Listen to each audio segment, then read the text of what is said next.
Ganti ku peting kade poho ka pepeling, sabab pepeling mah penting pikeun urang keur ngageuing. Urang sing loba ibadah mangkade ulah kaliwat. Urang kudu getol ngaji ngahiji jeung para santri, turutkeun sifatna nabi, taat parentahna Gusti.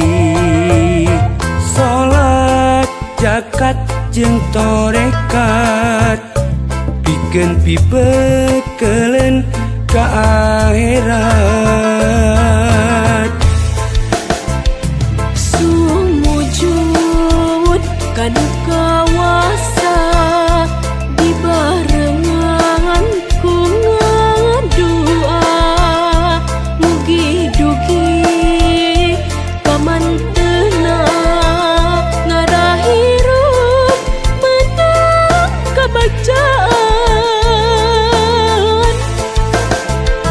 Urang kudu gerak tobat, jauhan sifat maksiat, muntang eling ulah genat, salamet dunia akhirat.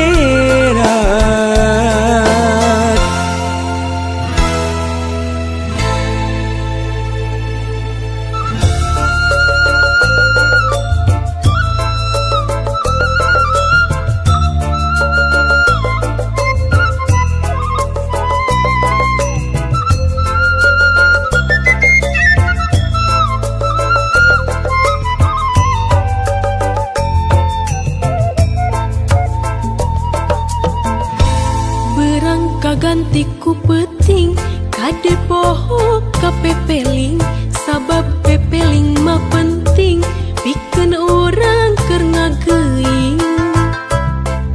Urang sing loba ibadah mangkade ulah kaliwat. Urang kudu getol ngaji ngahiji jeung para santri, turutkeun sifatna nabi, taat parentahna Gusti. Salat zakat jeung torekat pikeun pibekeuleun ka akhirat.